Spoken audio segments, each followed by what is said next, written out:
कोविड-19 के चलते देश भर में लॉकडाउन से राज्यों की अर्थव्यवस्था पर गहरी चोट लगी है। लॉकडाउन में ढील के साथ आर्थिक गतिविधियों को शुरू करने के प्रयास भी तेज हो गए हैं, लेकिन आर्थिक गतिविधियों में अभी वो सुधार नजर नहीं आ रहा।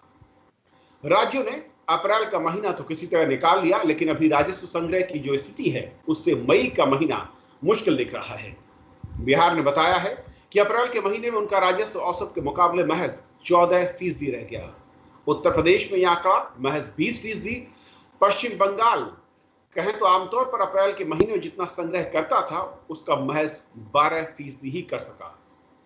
महाराष्ट्र, गुजरात, तमिलनाडु, कर्नाटक जैसे ज्यादातर राज्य जो औद्योगिक तौर पर अहम माने जाते हैं, वहां पर कुल राजस्व संग्रह सामान्य से 80% नीचे यानी कम है, और ये राशि इनके सामान्य खर्चे के लिए नाकाफी है।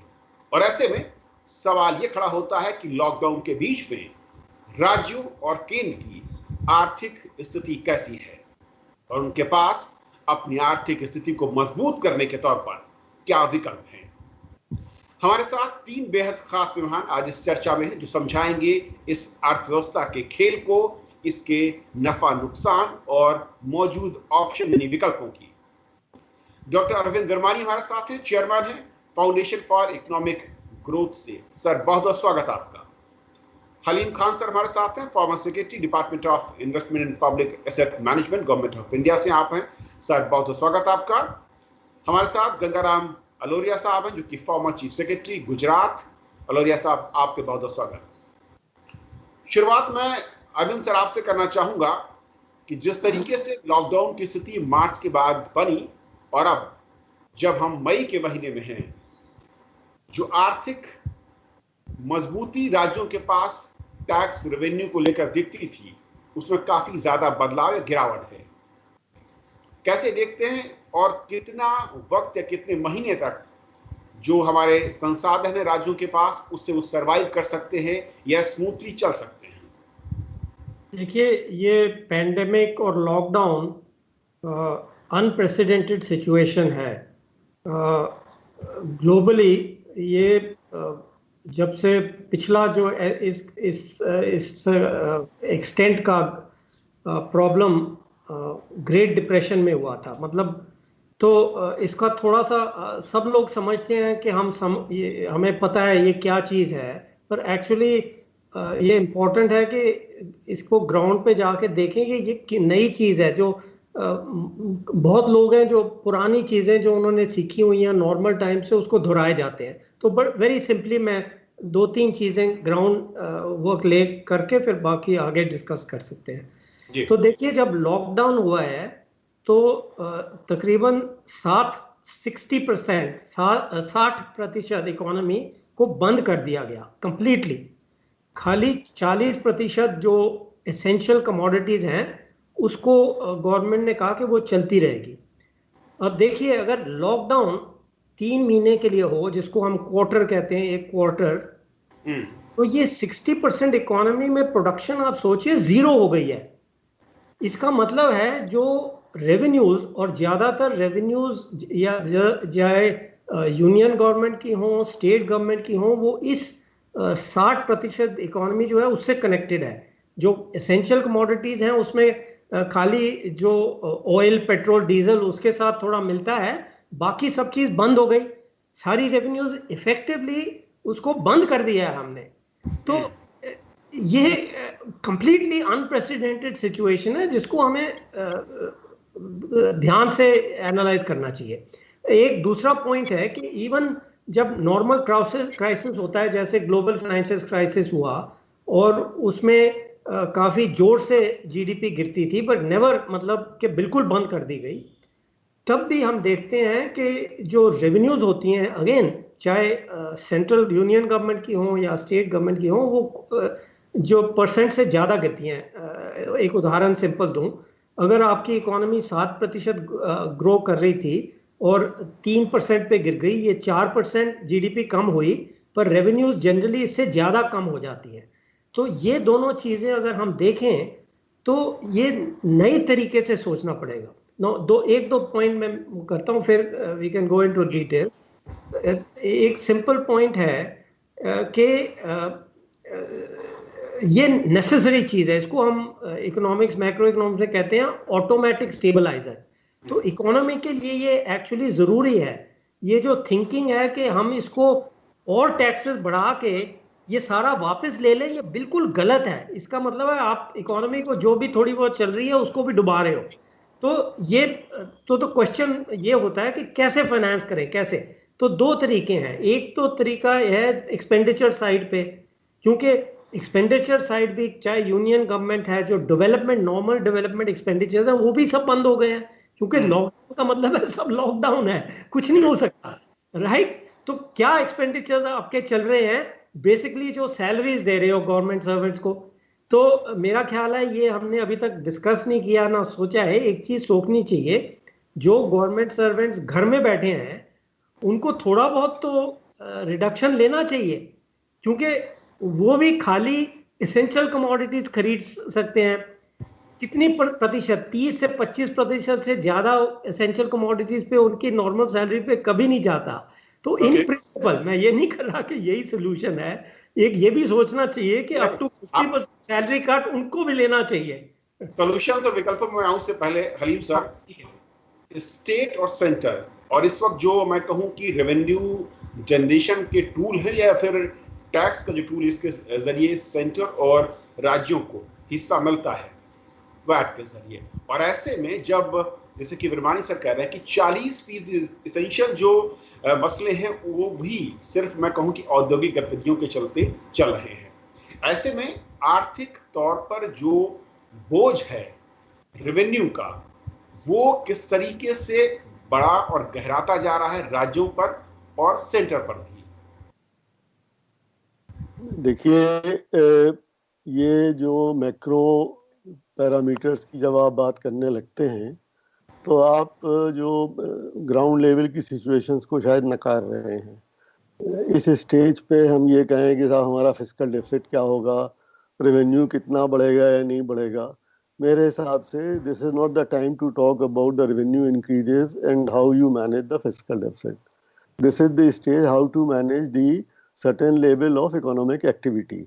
एंड इकोनॉमिक एक्टिविटी का मतलब सिर्फ production of goods and services ही नहीं होता है, consumption of goods and services भी होता है। अगर consumption of goods and services जो है वो डिक्लाइन करेगा, स्टैग्नेट करेगा, तो आप प्रोडक्शन करके भी क्या कर लोगे। So all those suggestions which is equivalent to withdrawing the purchasing power from the general masses is not in according to me is not going to help at this point of time. इसमें दो तीन चीज़ें हैं जो pluses हैं हमारे सामने, मुझे लगता नहीं कि हमें उनको नकारना चाहिए।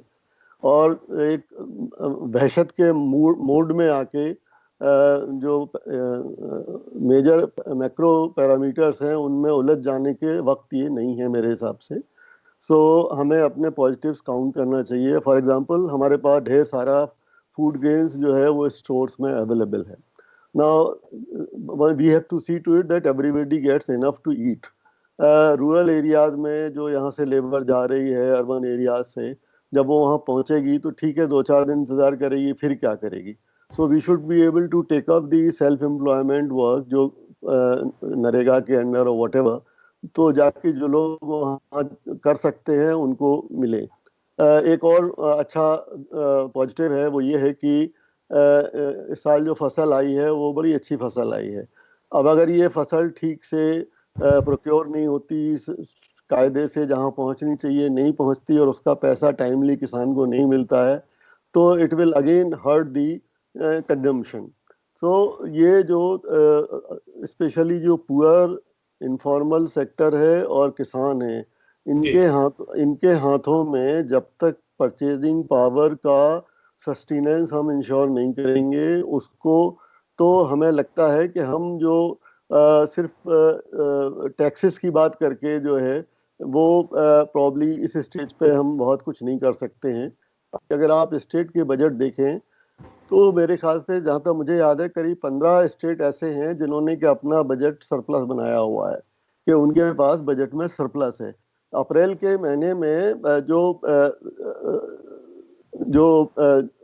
फ्लो ऑफ फंड्स है फ्रॉम सेंटर टू स्टेट, वो एक अलग इशू है। उसको जो है स्टेट्स की फाइनेंशियल पोजीशन के जो बजट के प्रोजेक्शंस हैं उससे उसको डाइल्यूट करने के लिए पर्याप्त नहीं माना जा सकता। Secondly, the government of India has already taken few steps.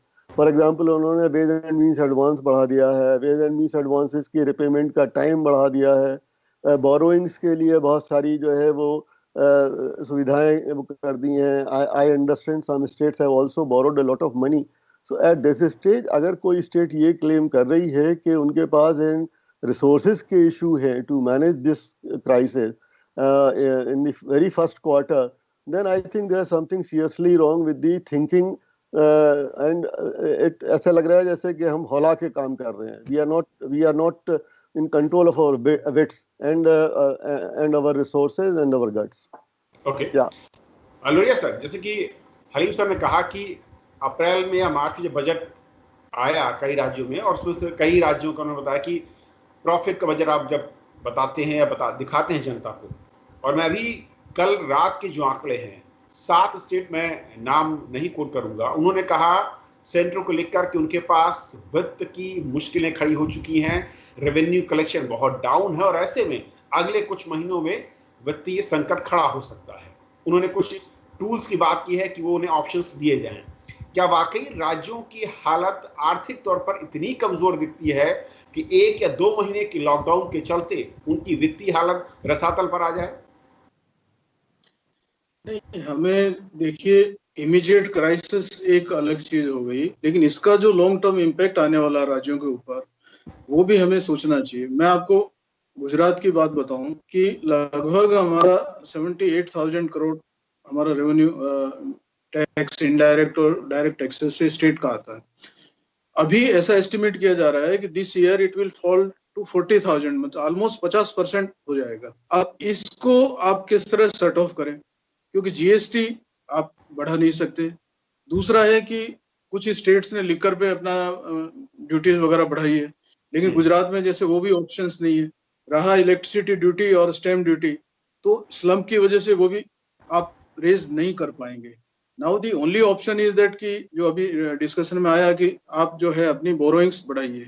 अब स्टेट्स नॉर्मली बोरोइंग जो है कैपिटल प्रोजेक्ट्स के लिए नॉर्मली बोरोइंग करती थी, लेकिन इस बार ऐसा होगा कि आपका जो बोरोइंग है वो कंजम्पशन में चला जाएगा। सो ये एक सीरियस इशू खड़ा होने वाला है। दूसरा, इमीडिएट सपोज आपके अप्रैल मई में दिक्कत भी नहीं आए, उसको मैनेज भी कर लेंगे, बट स्टेट का जो टैक्स का दायरा बहुत लिमिटेड है। एक तो अभी जो फ्री फूड ग्रेन दे रहे हैं, एक तो वो मुद्दा है। फिर डीबीटी अनाउंस किया कुछ स्टेट गवर्नमेंट ने। फिर हॉस्पिटल्स के मैनेजमेंट के लिए एडिशनली जो एक्सपेंडिचर आएगा वो मेरे ख्याल से 25 से 30% very depends on the cases. But जैसे गुजरात, महाराष्ट्र, दिल्ली वगैरह स्टेट्स हैं जहां पर नंबर ऑफ केसेज है हायर, मुझे लग रहा है हेल्थ के सेटअप के ऊपर 25 से 30% एक्स्ट्रा खर्चा होने वाला है, और इंसिडेंशियल और भी बढ़ेगा। फिर हम ये सोचें कि इकोनॉमिक एक्टिविटी कितना भी हम प्रयास करेंगे, लेकिन इसको नॉर्मल होते होते होते लगभग 3 से 6 महीने तक हो जाएगा।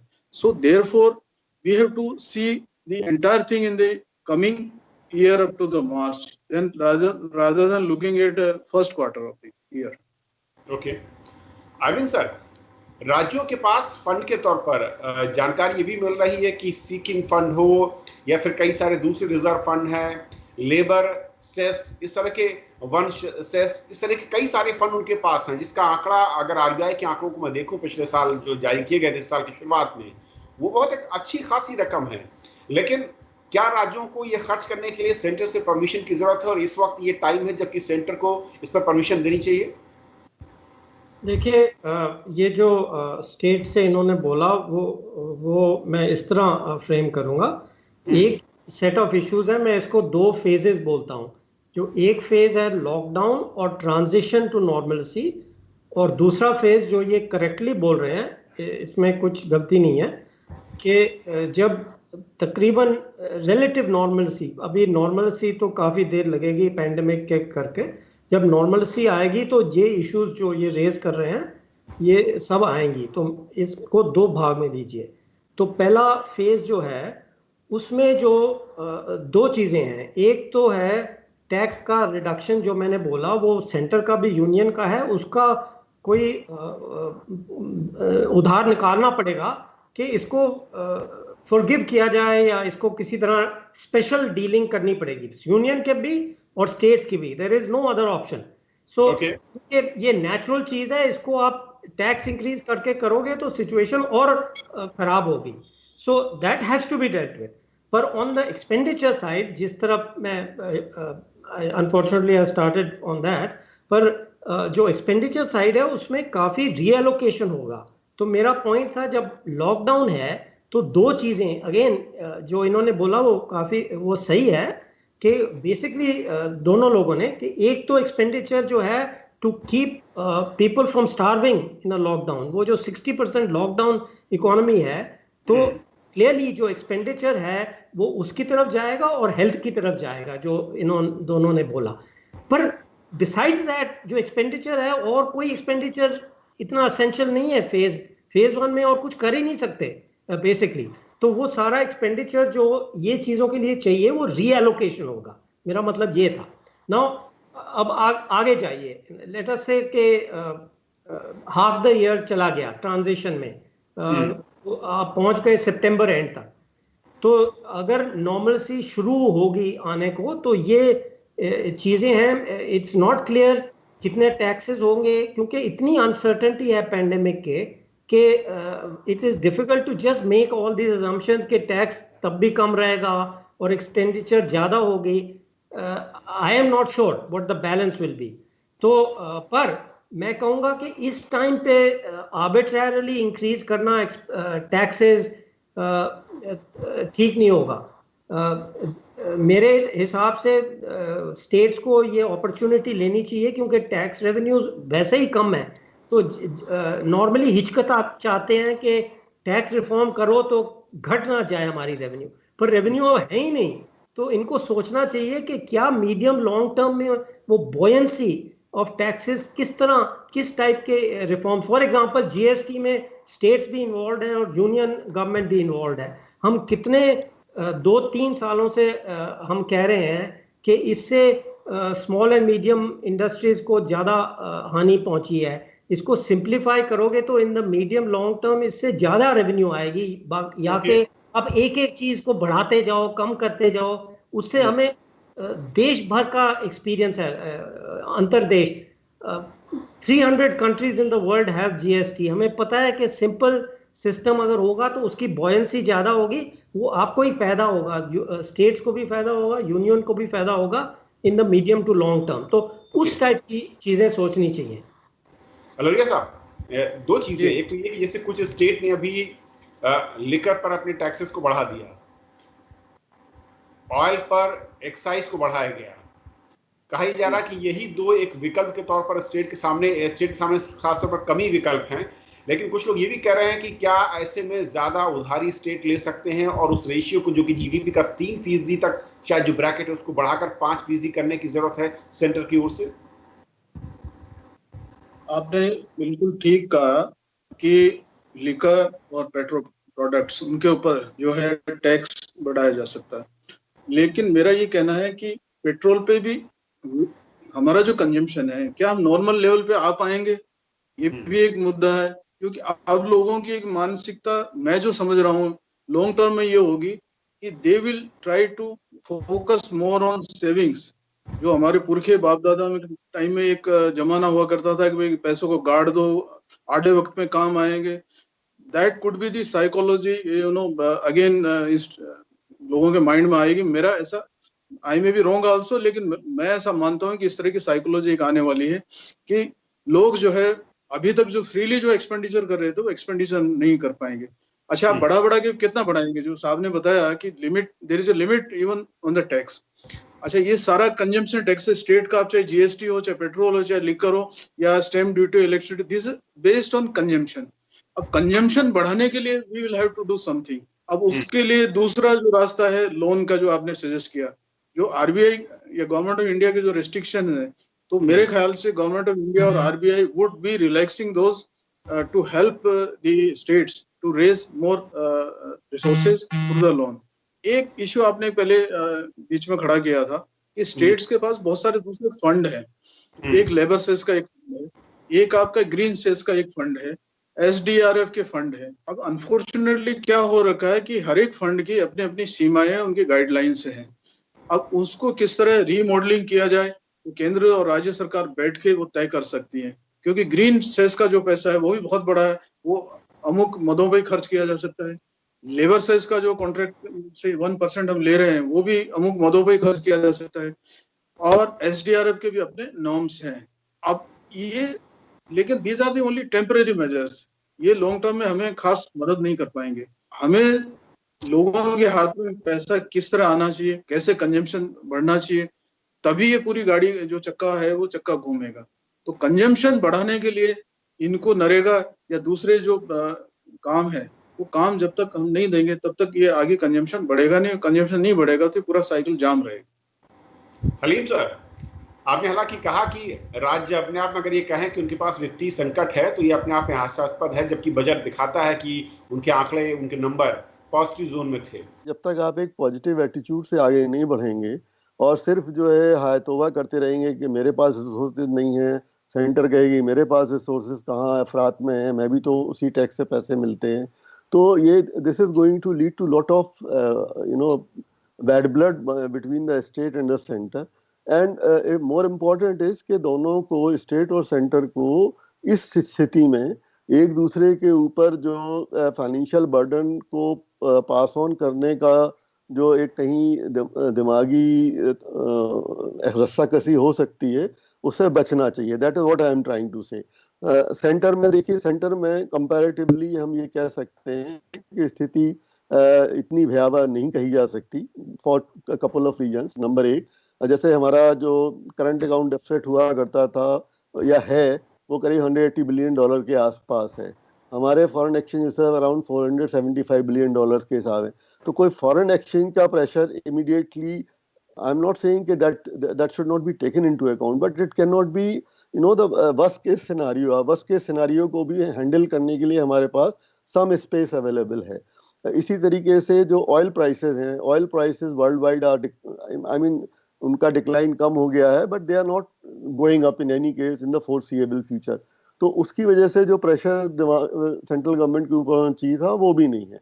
सो बेसिकली अब बनता क्या है कि आपके जो डायरेक्ट और इनडायरेक्ट टैक्सेस हैं वो कैसे जो है, जो उनमें बॉयंसी थी या जो भी जिस स्टेज पे थे उसमें शार्प डिक्लाइन ना हो। उसके लिए मेरा मानना ये है कि पहली बात तो जो डायरेक्ट टैक्सेस में जो आप सेक्रीफाइसेस करना चाहते हैं या करने का प्रॉमिस कर रहे हैं उनको 1 आध साल के लिए, 2 साल के लिए आप पोस्टपोन कर दीजिए, नंबर 1।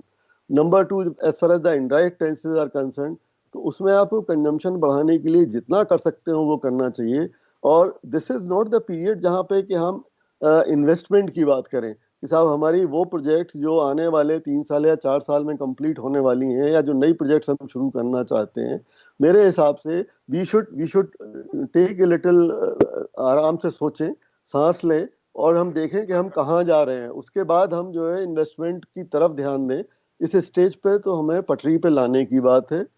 हर सेक्टर में, हर लेवल पे जो कंजम्पशन है उसको कैसे एक सर्टेन लेवल पे जो कि हम कर रहे थे उसको कैसे जल्दी से जल्दी लाया जा सकता है।